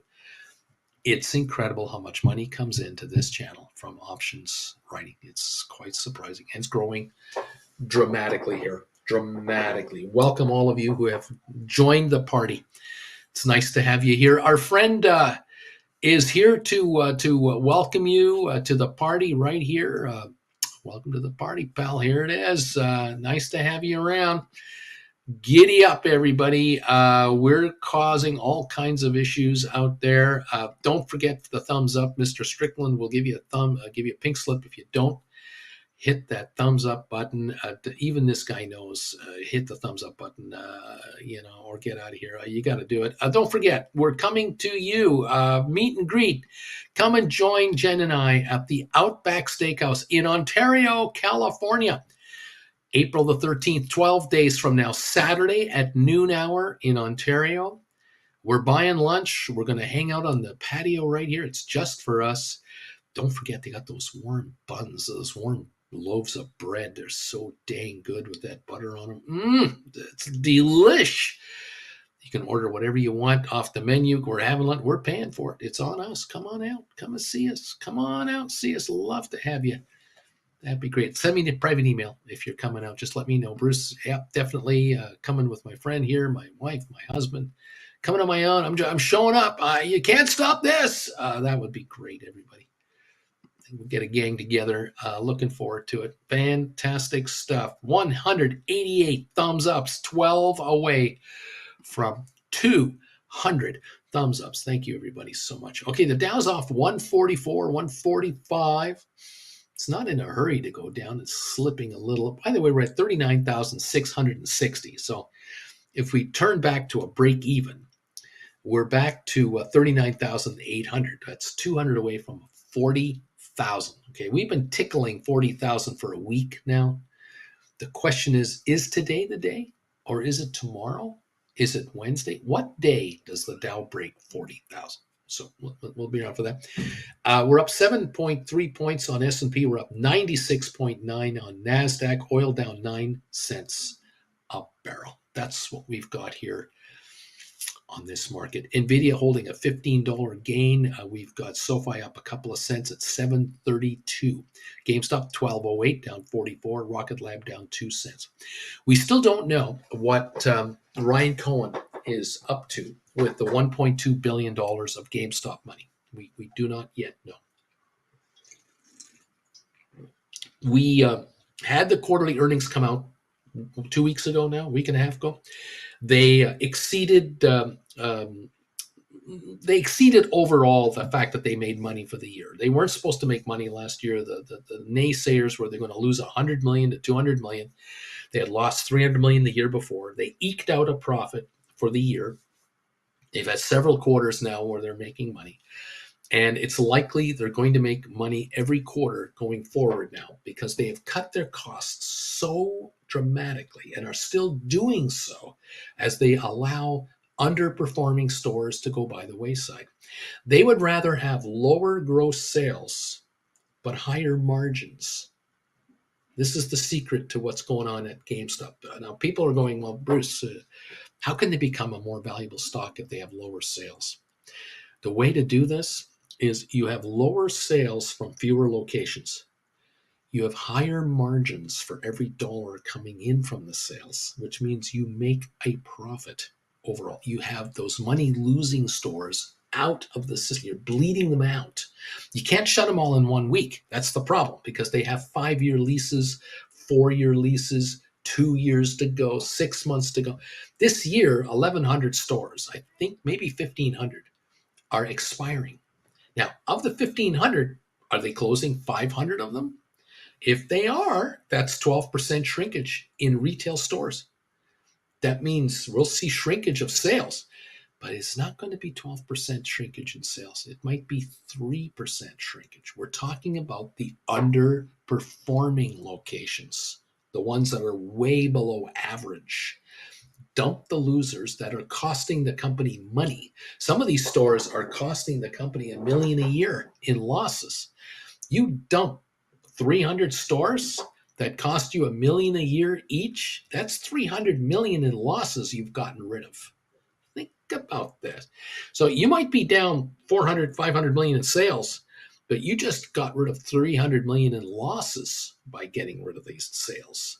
you want the sales where the profits are made. And what generally happens is in a city where there are 8 locations, they go down to 6 locations. The 6 leftover locations all see a 10% rise in sales because of the 2 locations that were shut down. Now you're running just as much in sales, more or less. You might be down 4 or 5% for the whole city, but the margins have improved for that city. The margins have improved for the entire corporation. And that's what's been going on here. And as you shut down stores, you shut down the shipping requirements of this business. The games coming to the warehouses in Grapevine, Texas, and then going out to the stores, fewer stores to send merchandise to. More efficient business. Higher margins per game, higher margins per dollar. So this year, GameStop might have triple the profits of last year, quadruple. They might pull in $1 a share in net profit because every store is a winner. That's what I'm thinking about. A year from now, 1,500 stores will have been reviewed, 500 might have been closed, 1,000 maintained, and next year there's another 1,200 stores coming up for their lease. This is a 5-year program, and we're into year 2, maybe year 2 of this. This is a big turnover here, and I'm certain this is happening at every other retailer in the United States and Canada that have multiple hundreds and thousands of locations across the continent. They're all doing this. That's why sometimes in your hometown, you'll hear about so-and-so shut their store in the so-and-so mall. I didn't know that, but they're still open at these 2 malls. Yes, they are. And they are now making money. They're now not losing. This one store cost 3 other stores profits. You get rid of a real loser shop, a real losing location, you've just turned an entire area around into profitability. That's what I think is happening with GameStop. But what is Mr. Ryan Cohen going to do with the $1.2 billion? He doesn't need it to fund his business. His business is bringing cash in the door now. So there'll be another $100 million available to him, maybe $200 million next year. He might have $1.4 billion in cash, $1.5 billion in cash from this operation. Despite everything you hear from the naysayers, retail is dead. Think again. Okay. JR, funny thing about these gamblers, they tell you about their wins all the time, but they forget to tell you that they lose more than they win. They don't mention those. Isn't that something? A GameStop earnings estimates on Yahoo, the second quarter, 9 cents. What is the negative sentiment based on? Again, I don't think that's accurate. I think they're going to outdo the numbers myself. Dude, I closed out 3 of those spreads with a 70% profit on my premium.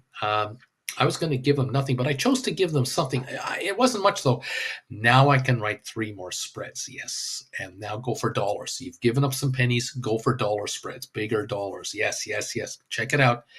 White Feather, dude, thumbs up. Well done, my friend. Well done indeed. Yes, there are times where it pays to close a spread trade out, even though there's some pennies left to get, because the new spread you can take on will bring in several dollars of cash, not pennies. Like you're trying to go after some dimes here, bring in dollar bills. Yes, absolutely. Because the next week and a half of shrinkage on those last few dimes is replaced by dollars of shrinkage on the new position. If you get a spread of 350 and it goes to 250, where this went from 60 cents to 0, take the dollar. Absolutely, yes. And reposition and timing and absolutely, yes, absolutely. I love this. Thank you all. We're down 171 on the Dow. We're up a half a point on S&P. We're up 64 NASDAQ. Oil down 8 cents a barrel right now. Nvidia holding 914.87 against the red, doing nicely. Adobe down 230, nothing serious there. Spire up 19. SoFi hanging around 724, 726, down about 5 cents. GameStop still at 1202 range, right near the $12 mark. The 52-week low, 1183 on GameStop. We're at 1202, so we're 15-something cents, 17 cents away from the low of the year on GameStop. So cash secured puts, buy some more deep in the money calls like 5s, right against those. Yeah, there's opportunity there. You decide for yourselves how you want to play it. Rocket Lab 407 down 4. AI down 68 cents. The spiders are still up 20. The Qs are up 212. They're definitely outperforming the others. Uber at 76.72, down just 27 cents. Apple down 138. Enphase down 78 cents. AMD up 416, looking good. Netflix up 136. Tesla down $1.12. Matterport down 8. SmartRent down 4.5. Owens Corning up 65 cents. ATIP is up 6 cents. Looks like everything is up and trading now. Unity down 44, make it 42. Google up 350. Moderna down 204. Cisco up 25 cents at 50.16. Pfizer Incorporated down 9 cents. IBM down 110. HBQ up 24. Microsoft up 358. 373 now on Microsoft. We got Amazon up 6 cents. Home Depot down 637. Vanik up 461. Goldman down 240. Boeing down 194. Meta up 970 a share. Looking good on Meta. Okay. Let's see what else we got going on here. Target up 350 at 180 a share. JP Morgan down 75 cents. Costco down 340. Walmart up 48 cents. Disney's down 78. American Airlines up 22. AMC down 11 cents at $3.60. DraftKings down 93 cents. Then we got Royal Caribbean up 76 cents, $139.77 on Royal Caribbean. There's a smattering of some of our most followed stocks that we're keeping an eye on, with Nvidia definitely and Facebook having the best of it right now. They're both higher at the moment. Down a nickel on SOFI at the moment. There you go. Welcome all to the party, and thank you for being here. One quick look now at the thumbs up meter. I think we're near 200, aren't we? 194. Thank you very much. 194 thumbs ups. Wonderful. That's terrific. I'm going to take a peek right now, if I can, at NVIDIA contracts. Where are we at now? Now that it's been 37 minutes, I might be able to get a more accurate peek at some of these contracts. Yes, yeah, those 780s, 340 last trade, interesting, and the 790s, it's 430 a piece. There's definitely shrinkage happening here. And over there, if I do that and I refresh everything, that kind of gives me a peek at what we're doing here. Don't mind me, folks. April 19th expiry. These 780s are now down. Oh my goodness. Oh, are we getting hammered here? This is good. Down 120 on the 780s, and the 790s are down to 290, 281 even. Oh my gosh, 148 drop. Yes, we are definitely seeing some serious shrinkage this morning. That's like a 33% shrinkage since Friday on some of these contracts. These 820s are down 253. The 830s are down 307. 840s are down 371 now at 891. My goodness, we have seen some put shrinkage today all over the place. Serious percentages. Those of you who are $200 out of the money on these NVIDIAs, you're sitting on $725 contracts. They're trading at 69 cents, down 40 today.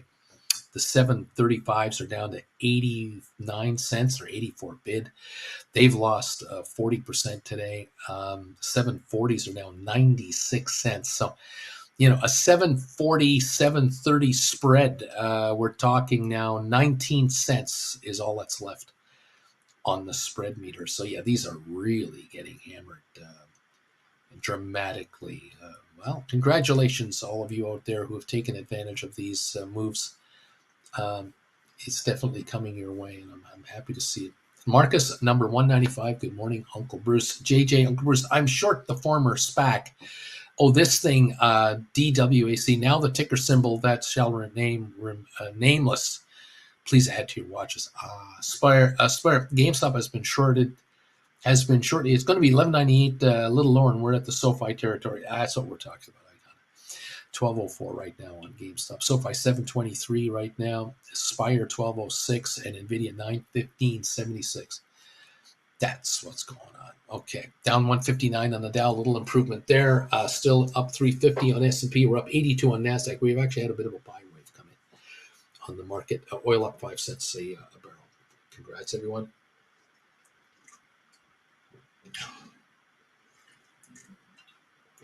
Nice to have you with us this morning. And it's good to see you. Welcome all. Hope you had a great Easter. Today, Easter Monday. Kind of a holiday for a lot of you folks. You're not even working today, some of you. Congrats. I hope you're enjoying it.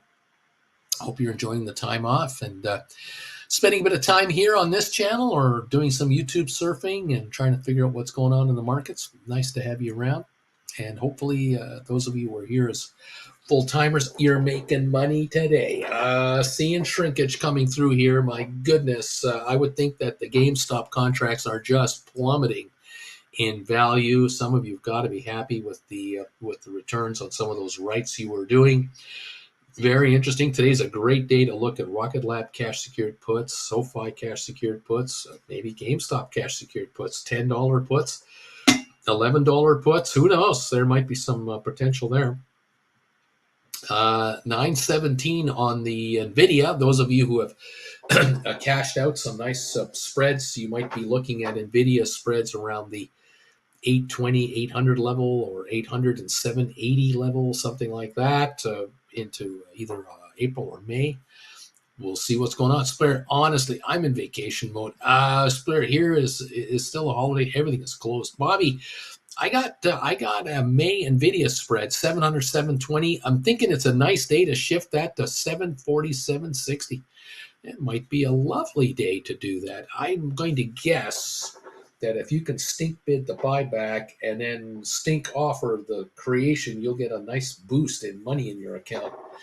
Kind of tells me that's what's going to happen. Dude, White Feather, thank you. There you go. People thanking each other for the kind words. Yes, indeed.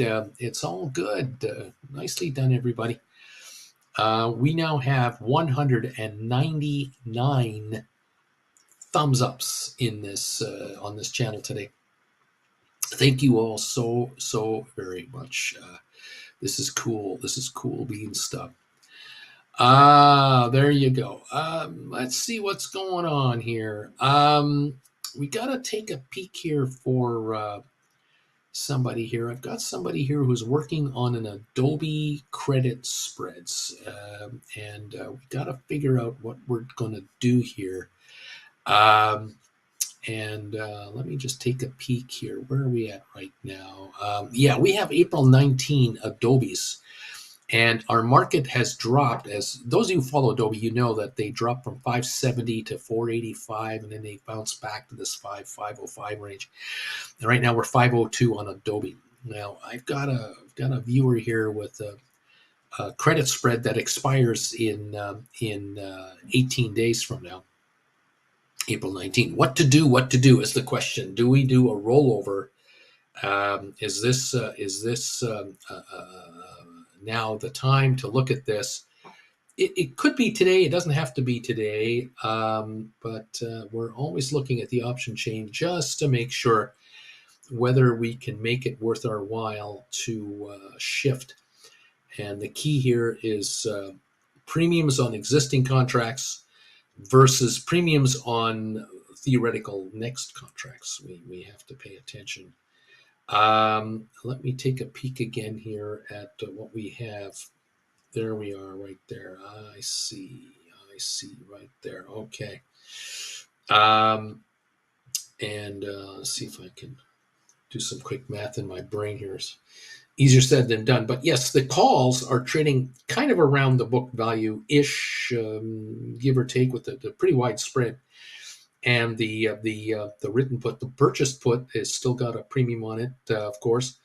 So one subtracted from the other, there's a position there. Now the question is, can we move forward in time to make this pay? Let me go back here.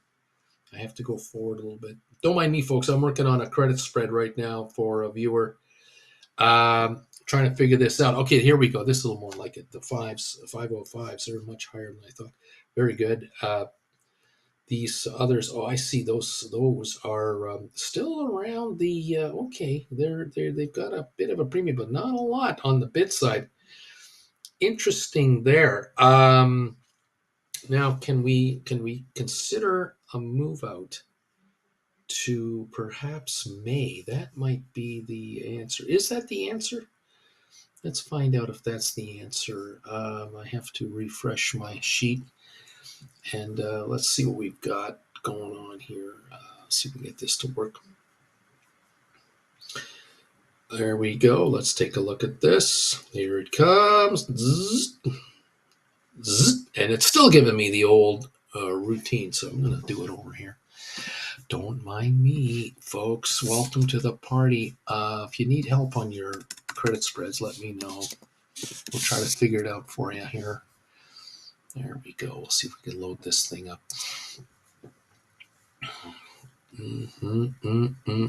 Welcome all to the show. Yes, Blair, this GameStop feels like it's an endless journey to $10 a share. We have TY, Tytrex is here, becoming a new member. Welcome, Tytrex, to the family. Gold Bagel level member. Ty, don't forget to join us Wednesday night, 7 o'clock Eastern for Primetime Live for Gold Bagel members.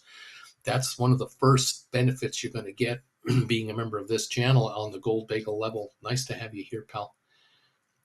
Way to go, man. Excuse me.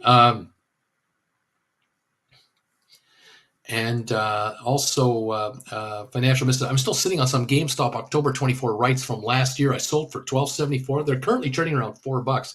I'm not upset with the GameStop drop right now. That's $8 in my direction. Financial Mister. Oops, those are $10 strike rights, by the way.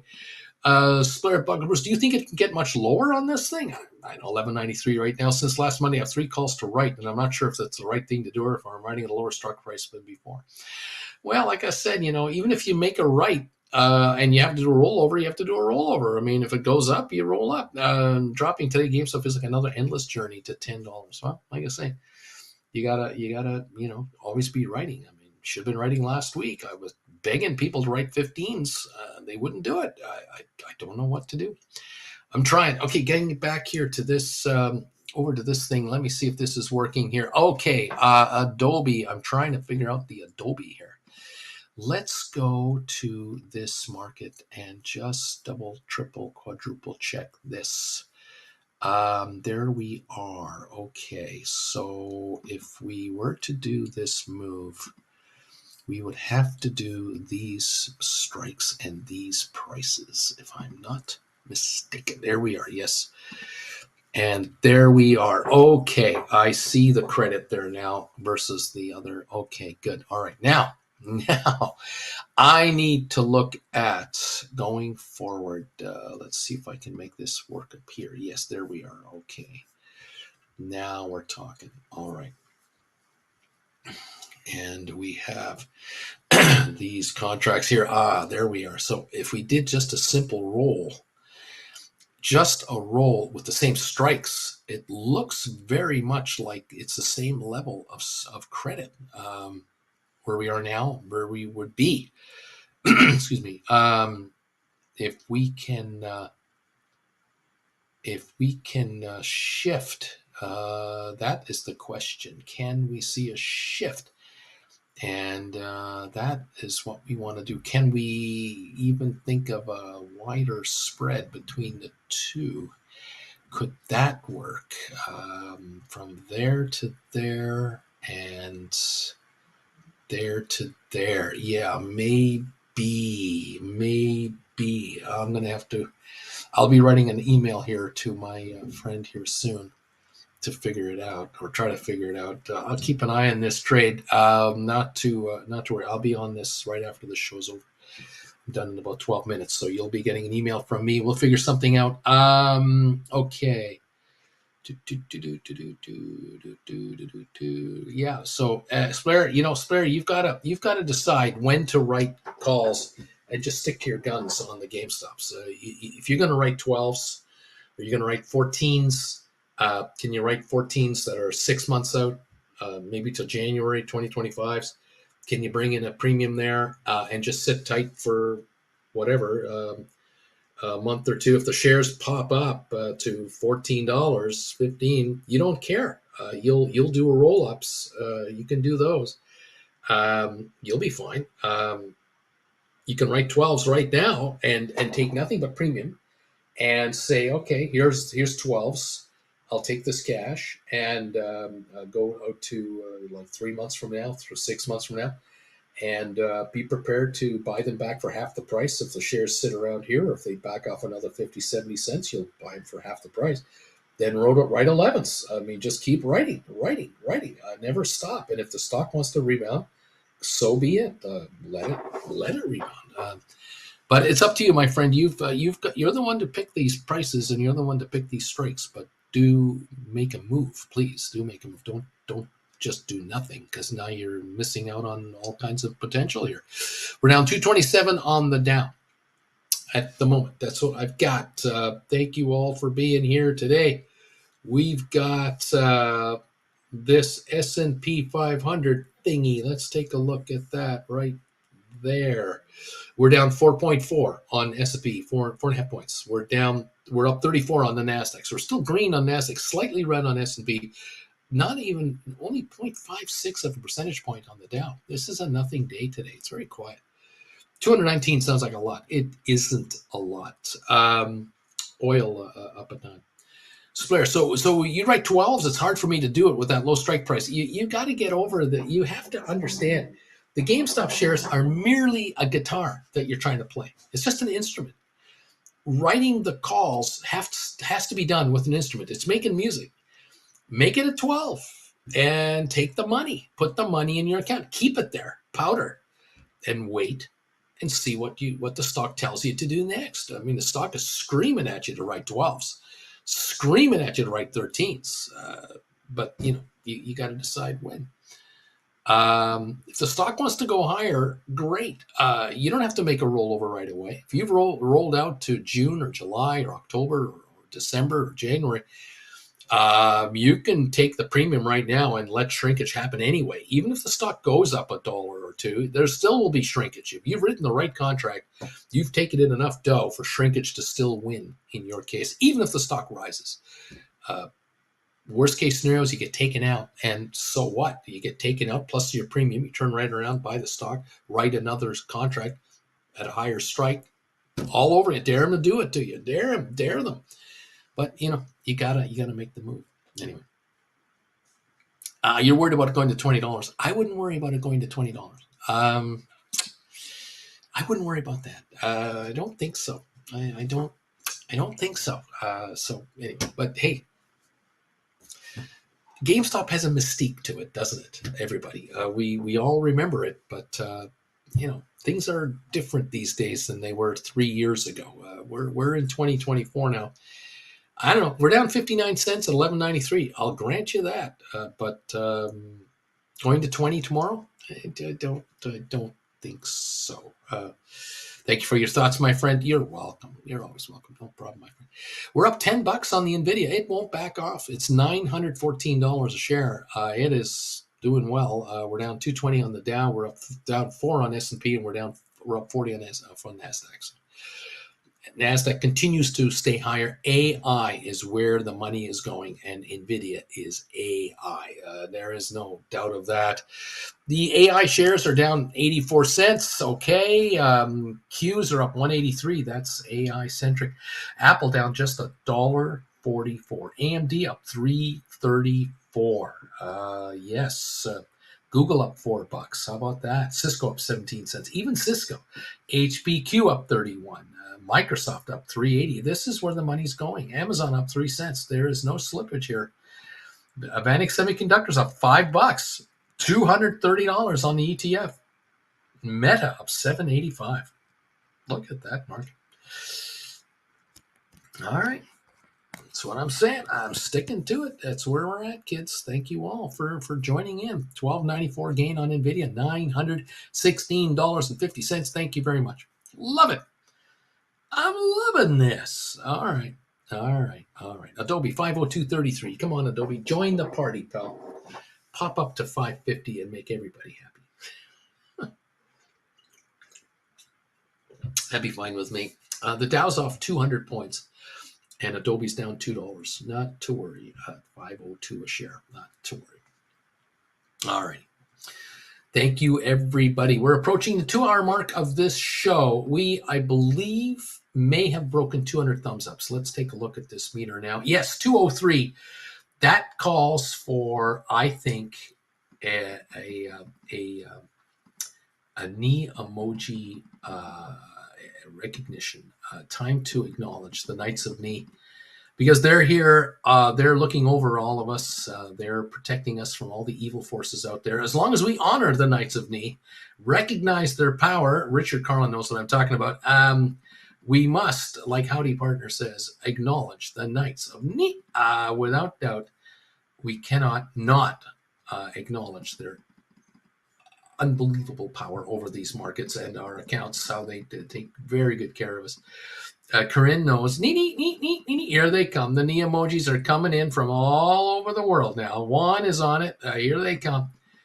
No question, the Knights of Knee must be acknowledged, and we thank them very much. Melvin, yes, indeed. Neat, real. Neat. Here they go. Put the heart emojis out there. Get them up there. Yes, smiley faces all around. Party time. Here we go. Parker Ivy, John Anderson. Neat. John Gill. Neat. That's right. We don't mess with the Knights of Knee. Don't even think you can do that. Thank you all very much for your participation in the Knights of Knee acknowledgement. Indeed, it is the best thing you can do for your account, without a doubt. People think we're being silly on other channels. Little do they know the balances that viewers have on this channel of their accounts is so much different than 3 months ago, 6 months ago, a year ago, 2 years ago. Winners are here. Winners make sure to put knee emojis out there to let the Knights of Knee know we appreciate everything they do for us, which is serious stuff. Splair knows. Absolutely. There you go.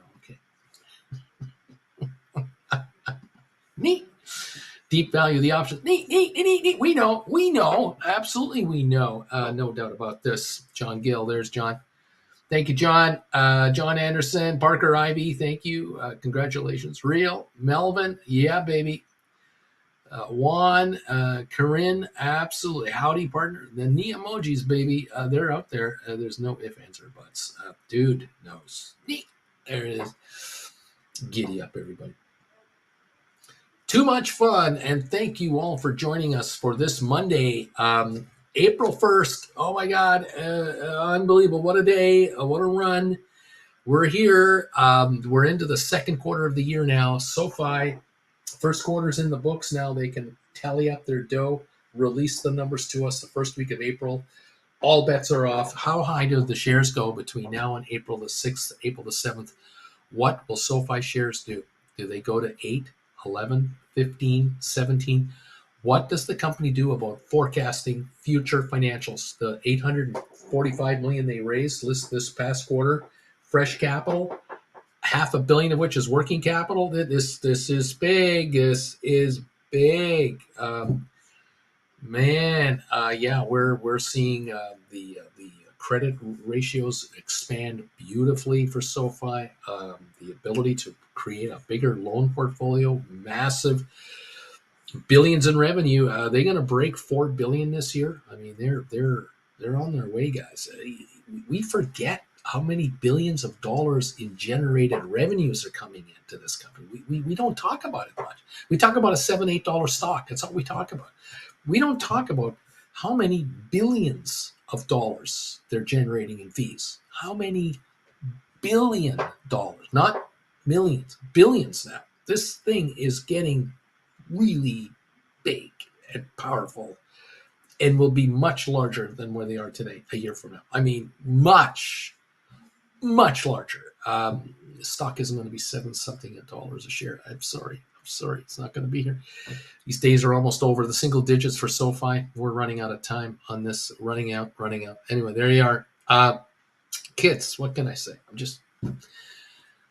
Tom Kaufman. Neat. There it is. Thank you. GameStop, $11.89. The bargain is on. I don't know. How much lower? I don't know. Is this the low for 3 months? Is this the low for the year? on GameStop? I do not know. They don't talk. And this is the price shareholders pay when people who run companies don't speak. This is a public company. They should be talking. They're a public company. You're not a private company. They don't talk. It drives me nuts. I know it drives you nuts. I know. Waiting. Dude, Splitter, I wrote June 12th on GameStop last week, and they brought in $240. Sometimes you have to write close to the money where the premium is. You just have to write close to the money. Take the premium. Rocket Lab 405 down 6 cents, down 14 on SOFI. Spire has gone out 52 cents now to 11.48, little pullback. Nvidia still up $11. Adobe down 240, the Dow down 229, S&P down 5, Nasdaq up 43 points, oil up $16 or 16 cents a barrel. Pardon me, 16 cents a barrel. Generally speaking, it's a quiet day. Really, there's not a lot going on. I mean, really, is there much happening? Not really much. It's Easter Monday, okay? Congress is not in session. They're all fundraising in their hometowns, trying to convince their crazies to reelect them. So, there's nothing happening in Washington. So there it is. Today's a quiet day. Tomorrow, all hell could break loose. We'll be watching for that for sure. And don't forget to join us for that. I am sure I'm covering a lot of info. Also, is this first week of April going to be chock full of corporate announcements? Are we going to get a bunch of corporate developments in the next few days? It's the second quarter. The first quarter is gone. Everybody now can talk about takeovers and mergers and acquisitions and business deals and whatever. Now, this is the green light. Start talking after April 1. Stand by. I'll be around. Dude, excellent. Neat. There you go. Very good. All right, guys. Thank you for joining me this morning. Appreciate it. We'll see you here tomorrow morning, April the 2nd, at 8 o'clock for Gold Bagel members. Join me at 8 a.m. Eastern Time. 8:30, all of you are welcome to pop in here and join up with us. And let's see what's going on. Hit that Gold Bagel logo membership join button. It's down here somewhere. Hit the join button and upgrade to Gold Bagel. Don't forget, we'll be live Wednesday night, prime time, 7 o'clock Eastern. And don't forget the get-together, the meet and greet in Ontario, California, the 13th of April at the Outback Steakhouse in Ontario, right by the Ontario Mills Mall. Come on and join Jen and I for a bite to eat on Saturday, the 13th of April, around noon. Come on over. Love to have you. Let me know you're coming. Thank you all for a wonderful session today. Thank you all for sticking around with us yet again. And make nothing but money. Please do not be surprised that the markets have an uptick from here, because we just haven't had this massive sell-off of any significance here. It's just not happening. So we could well have a turnaround, and it could be quite fun. So keep an eye on that. Thank you all, and we'll catch you first thing tomorrow morning right here for April 2. Thank you. It's Bruce from Palm Desert, California, and Auntie Jen saying thank you for joining us, and we'll see you tomorrow. Bye for now.